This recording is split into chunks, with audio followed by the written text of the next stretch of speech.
Dr. Stephen Covey, penulis buku Seven Habits yang terkenal itu ya, pernah suatu kali mengatakan bahwa kalau Anda ingin menciptakan perubahan kecil, maka ubahlah perilaku Anda. Nah, tapi kalau Anda ingin menciptakan sebuah perubahan yang besar, signifikan, quantum leap, maka ubahlah paradigma Anda. Maksudnya apa? Dan ya paradigma sih kata yang udah sering kita pakai di era sekarang. Apa signifikansinya? Nah, kita bahas di video kali ini ya.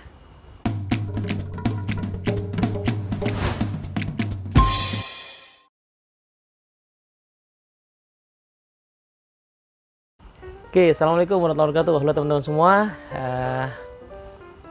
Kalimat yang saya sebutkan tadi itu pasti akan sering banget kita temukan kalau kita baca buku-bukunya Pak Stephen Covey, terutama buku Seven Habits. Dan kata paradigma itu kata yang di zaman sekarang ya, paradigm, pola pikir, mindset dan kawan-kawannya itu mungkin kata yang katanya common ya. Tapi kalau ditelusuri ya, buku Seven Habits itu terbitnya tahun 89, maka bisa dibilang Pak Stephen Covey lah yang pertama kali, ya bukan pertama kali ya, yang cukup sering ya, cukup banyak menggaungkan ya penggunaan paradigms ini di dunia bisnis dan dunia mungkin pengembangan diri, kepemimpinan pada umumnya gitu. Nah, apa signifikansinya sih gitu ya. Nah, Pak Stephen Covey kemudian merangkum kaitan antara hasil, perilaku dan paradigma itu dalam satu model yang disebut sebagai see do get cycle.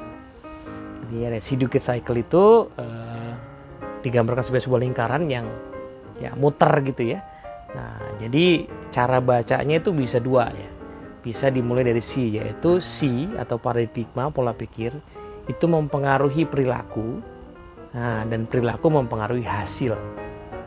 Nanti hasil yang didapat akan memperkuat paradigma. Tapi lingkaran ini juga bisa dibaca secara kebalik gitu ya. Berarti kalau saya pengen dapat hasil yang berbeda, harusnya saya melakukan perilaku yang berbeda. Dan untuk melakukan perilaku yang berbeda, saya perlu menggunakan pola pikir atau paradigma yang berbeda. Cuman masalahnya, paradigma itu kan dipengaruhi sama hasil juga. Jadi gimana ngubahnya kan gitu ya. Nah, anyway, kita akan coba perdalam ya. Jadi cara memahaminya begini. Saya lebih suka bacanya kebalik sih ya. Jadi hasil apa yang mau kita dapetin dulu. Anggaplah misalnya saya pengen, nih mohon maaf ya, ini contoh sekedar buat contoh ya. Saya pengen mendapatkan hasil yaitu turun berat badan misalnya gitu ya. Nah, atau bukan turun berat badan lah ya. Pengen dapat hasil yaitu kondisi tubuh saya lebih segar, lebih sehat lah misalnya begitu. Nah, maka pertanyaannya adalah perilaku apa yang akan membuat saya mendapatkan hasil yaitu tubuh yang lebih sehat. Nah, di zaman sekarang kayaknya kita nggak kekurangan jawaban gitu ya. Jawabannya nggak jauh-jauh, misalnya adalah olahraga rutin misalnya. Nah, ini menariknya. Seringkali untuk mendapatkan hasil itu banyak orang di zaman sekarang at least sudah nggak kekurangan sumber daya, knowledge, pengetahuan tentang apa yang harus dilakukan. Coba kita cek ya.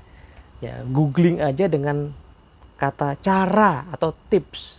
Apa aja pasti akan ketemu ya. Bahkan saya tuh baru ngeh ya di masa pandemi ini, bahkan cara masang rak buku di dinding, cara melubangi, itu banyak banget tipsnya. Tapi pertanyaannya, apakah ketika kita sudah tahu caranya kita pasti melakukannya? Nah, ini kan yang belum tentu. Ya kan, banyak orang sudah tahu harus olahraga, pilihan olahraganya pun banyak, dari mulai yang advance sampai yang mulai yang paling ringan gitu ya. Yang sebenarnya yang ringan itu pun kalau dijalankan dengan rutin bisa bikin sehat juga. Nah, maka pertanyaannya memang bukan terletak pada perilaku. Makanya tadi Pak Covey bilang, kalau Anda ingin mengubah perubahan kecil, membuat perubahan kecil, ubah perilaku Anda. Maksudnya gimana? Ya kita bisa aja sih langsung memaksa diri mengubah perilaku kita. Misalnya kita paksa daftar fitness, di situ bayar PT gitu ya, dipaksa lah di situ. Bisa, tapi perubahannya kecil. Maksudnya kecil gimana Mas Teddy? Ya kalau PT-nya nggak ada, kalau lama-lama kita banyak alasannya karena kesibukan, maka kemungkinan olahraganya berhenti gitu kan, maka perubahannya kecil aja. Nah, orang baru bisa konsisten menjalankan perilaku yang tadi yang kita sudah tahu bagus itu kalau yang berubah adalah pola pikirnya atau paradigmanya. Apa misalnya? Nah, kita perlu evaluasi dulu nih. Apa sih yang bikin saya nggak rajin olahraga misalnya? Atau kebalikannya sih, kenapa saya malas olahraga? Nah, misalnya saya punya pola pikir, aduh capek, aduh banyak kesibukan, aduh keringetan, aduh badan pegel-pegel tuh. Ya mungkin kalau udah biasa sih oke, tapi kan awal-awalnya pasti pegel-pegel dulu. Nah, selama pola pikirnya kayak gitu, kemungkinan si olahraga ini nggak akan saya jalankan dengan konsisten. Ya kan? Terus tadi gimana kalau daftar fitness? Sama, kita daftar fitness, kalau pola pikirnya adalah aku harus daftar fitness supaya rajin olahraga, saya itu harus dipaksa biar rajin olahraga. Aduh kalau nggak ada PT-nya tuh aku nggak semangat, kalau nggak lihat orang-orang tuh aku nggak semangat. Nah, selama pola pikirnya seperti itu ya nggak mungkin kita bisa konsisten. Nah, maka kita perlu mengubah ya, pola pikir, paradigma apa yang akan membuat kita konsisten. Nah, ada dua kemungkinan di sini. Kemungkinan pertama adalah kita juga di zaman sekarang udah tahu pola pikir yang akan membuat kita konsisten. Nggak kekurangan ilmu ya.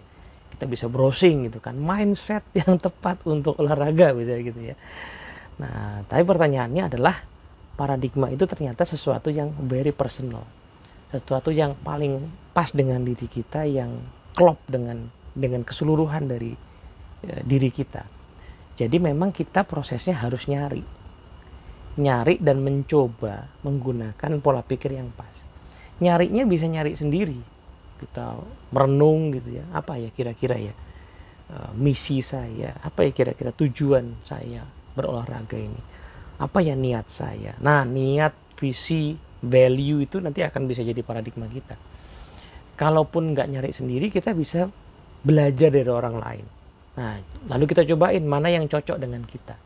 Ya, ada orang yang mungkin punya paradigma rajin olahraga karena memang dia pernah sakit gitu, dan dia nggak mau sakit seperti itu lagi. Jadi karena kita nggak pernah mengalami kondisi kayak dia, jadi nggak berasa mindsetnya dia pas kita pakai. Nah, tapi ya kalau gitu cari yang lain gitu ya, kita bisa tanya, belajar. Nah, kemudian kita cobain, itu yang paling penting. Kita coba, kita rasa, kita internalisasi ya paradigma itu di dalam diri kita. Nah, sambil kita melakukan usaha-usaha memulai perilaku yang kita ingin konsistenkan supaya mencapai hasil. Nah, jadi dua si sama si do ini ya, lihat sama buat ini, dua-duanya sama-sama sesuatu yang perlu dijadikan habit ya. Habit dalam berpikir dan habit dalam bertindak.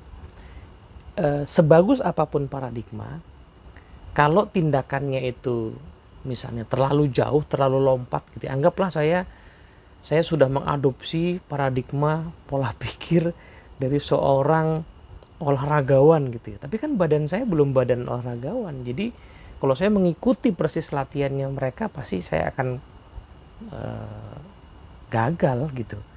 Nah, saya mesti memulai dengan bertahap juga, perilaku-perilaku yang bertahap. Gitu. Nah, sebagaimana saya juga mungkin perlu mengadopsi perilaku-perilaku yang make sense buat kita. Nah, tadinya saya hanya berpikir bahwa si Dougate ini aplikasinya buat self development ya. Nah, tapi lebih jauh ternyata ini kemana-mana. Salah satunya yang saya rasakan sangat krusial adalah ternyata si Dougate ini sangat perlu kita evaluasi terus-menerus di momen-momen ketika kita memimpin orang lain. Ada sebuah buku menarik yang ditulis oleh Ram Charan sama Stephen Rother ya, judulnya The Leadership Pipeline. Itu salah satu buku favorit saya soal leadership development system gitu. Jadi tesis di dalam buku itu adalah bahwa organisasi yang sustain itu adalah organisasi yang bisa menghasilkan leader di setiap level. Jadi di tiap level ada leadernya, berarti pada saat misalnya ada satu level yang kosong, maka di bawahnya udah harus ready. Jadi seperti ada aliran kepemimpinan ya, stok kepemimpinan itu selalu ada. Makanya istilahnya leadership pipeline. Mungkin diadopsi dari istilah sales pipeline gitu ya. Jadi sales pipeline kan ikutan, kita punya stok kemudian nanti bisa dikonversi menjadi penjualan. Nah, leadership pipeline juga begitu. Nah, organisasi yang sustain kalau punya di tiap level itu ada leadership pipeline-nya. Nah, lalu kemudian buku itu dibahas, ada ya, jadi dibuatlah satu kayak gambaran gitu ya, gambaran Leadership pipeline dari mulai level paling basic, yaitu leading self, individual contributor, sampai namanya leading enterprise. Itu perusahaan-perusahaan yang sudah sifatnya konglomerasi ya, jadi pemimpin holding sebuah perusahaan yang di bawahnya ada banyak anak perusahaan gitu ya. Nah, lalu Pak Ramcharan sama Steven Daughter memapping ya, kalau seingat saya ada sekitar 7 step gitu ya, dimana setiap step itu harus dilalui oleh setiap orang untuk dia bisa naik ke level di atasnya. Kita ambil contoh yang paling dasar dulu ya. Di atas yang paling basic kan leading self ya, orang harus bisa mimpin dirinya sendiri dulu, kemudian baru bisa dia leading others. Nah, itu digambarkan seperti belok ya, seperti sebuah belokan yang cukup curam gitu. Jadi seorang yang tadinya mimpin dirinya sendiri, nah pada saat dia mau mimpin orang lain, maka dia harus membelokkan dirinya, dalam artian dia mengubah, mungkin bisa dibilang hampir total ya, pola pikir dan pola tindakannya, supaya dia bisa mencapai hasil melalui orang lain. Sesuatu yang tadinya dia kebalikannya ya, seorang individual kontributor itu adalah orang yang punya pola pikir saya harus mencapai hasil based on usaha saya sendiri, saya harus mandiri kan gitu kan. Kemandirian seorang individual kontributor itulah yang jadi value-nya dia, jadi berharganya dia di situ, dia dianggap aset karena seperti itu. Tapi begitu dia memimpin orang lain, justru pola pikir itu tidak efektif. Kenapa? Karena itu akan membuat dia terlalu sering turun, misalnya anggota timnya nggak fully functioning, misalnya dia nggak bisa menggerakkan orang, dia hanya bisa menggerakkan dirinya sendiri. Tapi yang lebih parah adalah dia nggak bisa mengembangkan orang gitu. Dan itu terjadi bukan karena pure salah dia atau dia punya niat buruk, tapi karena dia gagal move on ya, mindsetnya masih pakai mindset individual contributor, padahal sekarang dia sudah mimpin orang lain. Nah, yang sangat menarik adalah tiap level tuh kemudian punya mindset sendiri-sendiri dan praktis sendiri-sendiri. Di C sama D-nya beda-beda ya. Misalnya nih, seorang manajer sebuah departemen, biasanya dia mimpin satu bidang yang satu rumpun lah, misalnya accounting, finance ya, salesnya area tertentu misalnya, atau produk tertentu. Nah, someday dia pengen jadi GM. Nah, GM itu kan biasanya membawahi beberapa manajer ya kan, yang kadang-kadang rumpunnya agak beda. Misalnya GM finance itu kadang-kadang membawahi finance, juga accounting, juga tax misalnya, kadang-kadang budget. Nah, ini kan belum tentu si GM ini pernah di semua posisi, belum tentu ya. Bisa jadi dia cuma mungkin pernah, let's say di dalam divisi dia ada 5 departemen misalnya, dia mungkin hanya pernah mengalami 2 misalnya, atau dia berangkat bahkan dari 1. Nah, sehingga dia mungkin tidak menguasai, atau tidak, mungkin bukan nggak menguasai, tapi dia tidak menginternalisasi pola pikir di bidang-bidang lain. Nah, padahal ketika dia menjadi seorang GM, dia harus bisa memvalue keseluruhan pola pikir itu. Orang-orang yang beda sama dia pola pikirnya, dia harus bisa menghargai itu semua dan mengakomodir untuk kemudian mensinergikan itu semua. Nah, seseorang yang gagal move on, jadi menjadi GM dengan pola pikir manajer, wah ini akan membuat nanti kepemimpinan yang nggak efektif, kepemimpinan di bawahnya nggak efektif, dan terus sampai ke bawah. Dan saya sudah sangat sering mendengar ya, orang-orang yang mungkin karena kinerja, performance, ya, kecerdasan intelektual, berada di level yang cukup tinggi, VP misalnya, tetapi sebenarnya dia masih gagal move on gitu, sehingga akhirnya tim di bawahnya tidak berfungsi optimal, dan bahkan ada yang sangat brilian ya, akhirnya dia diputus kontraknya, bukan karena kemampuan teknis, tapi kemampuan memimpinnya yang tidak matang dari level ke level. Nah, disinilah pentingnya kita kemudian menyadari bahwa di level kita mimpin sekarang nih, mindset kita udah pas apa belum? Ya kan, saya supervisor, mindset saya udah supervisor apa belum? Saya manajer, di bawahnya ada supervisor, saya udah punya mindset yang pas apa belum? Saya GM, saya udah punya mindset yang pas apa belum gitu kan? Itu satu ya. Jadi cara saya memandang diri saya dan peran saya itu udah pas apa belum? Karena itu berpengaruh kepada behavior kita ya, tindakan-tindakan kita, alokasi waktu kita, itu berpengaruh dan akhirnya terhadap hasil yang kita perlu capai gitu. Nah, salah satu mindset yang very challenging dikembangkan oleh para pemimpin adalah mindset dalam memandang orang atau manusia gitu. Jadi alamiahnya kita tuh senang sama orang yang mungkin selaras atau align dengan kebiasaan mikirnya kita. Kalau saya orangnya strategik, saya senang dengan anak buah yang strategik. Kalau saya orangnya detail, saya senang dengan anak buah yang detail. Padahal semakin besar tim yang saya pimpin, maka saya justru butuh semakin beragam orang. Nah, tantangannya adalah beragam orang itu bisa jadi saya nggak terlalu prefer gayanya, stylenya, pola pikirnya. Sehingga ketika mereka misalnya berperilaku yang mungkin tidak menyenangkan gitu, saya cenderung tanda kutip yang menggunakan pola pikir yang negatif gitu. Nah, di sinilah tantangannya. Padahal di sisi lain saya perlu memandang setiap orang sebagai orang yang punya potensi. Hanya saja apakah dia sudah ada di tempat yang tepat, apakah dia sudah mendapatkan pengembangan yang tepat, apakah dia sudah mendapatkan assignment yang tepat, sudah dapat feedback yang tepat. Nah, disitulah challenge-nya. Nah, untuk bisa pada akhirnya saya mengambil tindakan tadi, oh orang ini perlu training, orang ini perlu saya mentoring, orang ini perlu saya coaching, orang ini perlu saya rotasi, orang ini perlu saya dengarkan, saya ajak ngobrol, orang ini perlu saya tantang, orang ini perlu saya turunin dulu dosisnya, ini ketinggian kayaknya, orang ini kayaknya salah bidang. Untuk pada akhirnya saya mengambil tindakan seperti itu, sebelumnya pasti saya harus mengadopsi pola pikir bahwa misalnya setiap orang punya potensi. Cuman mungkin potensinya saya nggak paham, ya kan gitu kan. Setiap orang sebenarnya punya keinginan untuk maju. Ya. Setiap orang sebenarnya punya cita-cita. Tapi kadang-kadang cita-cita itu padam ya. Dan padamnya udah kelamaan ya. Karena waktu itu dia masuk kantor ini barangkali karena kepepet, ini pekerjaan yang satu-satunya yang menerima dia ya.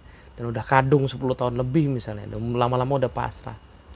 Atau dia selama ini dapat pemimpin yang nggak pernah peduli sama potensinya, jadi mungkin kita dianggap sebagai just another boss gitu yang sama aja kayak kemarin. Nah, tapi keyakinan kita bahwa orang itu bisa belajar, orang bisa berubah, orang bisa bertumbuh, orang punya potensi, itulah paradigma pertama-tama yang perlu kita adopsi sehingga habis itu kita bisa lebih jernih.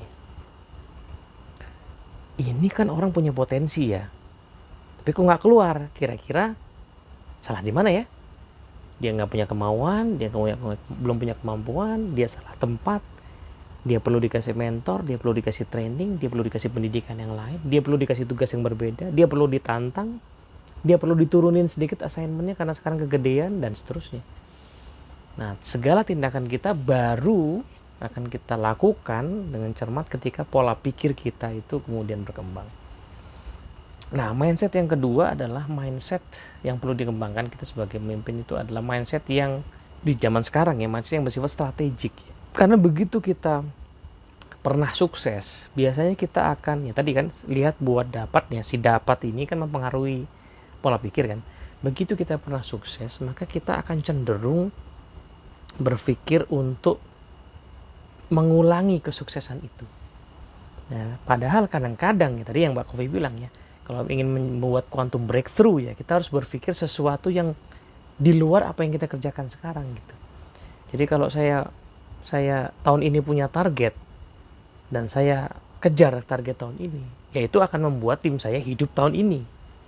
Tapi di era perubahan kayak sekarang, nggak ada jaminan tahun depan, 2 tahun lagi, 3 tahun lagi, itu target saya bisa kecapai.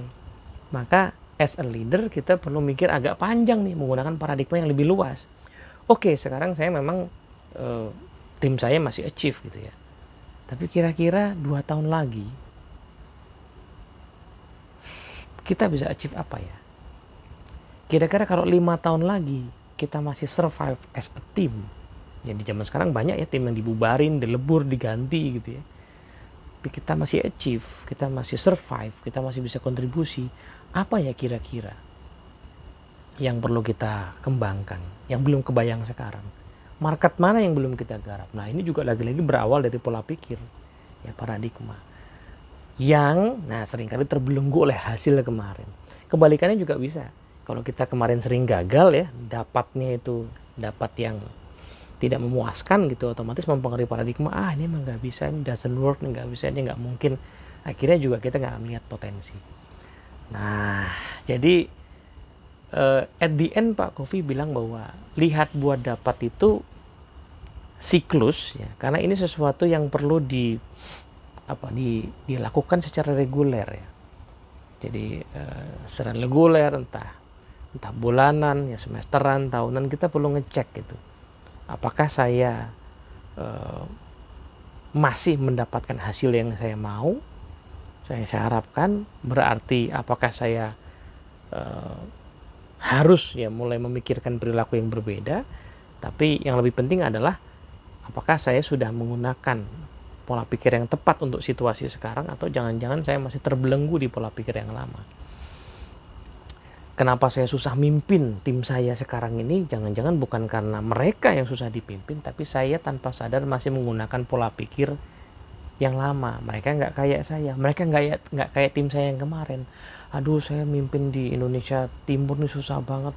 Coba kayak tim saya yang di Jawa ya, kayak di Sumatera. Nah, ini ya, gagal move on ya. Akhirnya ya, kesulitan kita untuk melihat potensi orang-orang yang ada di depan kita. Nah, sampai sini dulu. Moga-moga bermanfaat. Assalamualaikum warahmatullahi wabarakatuh.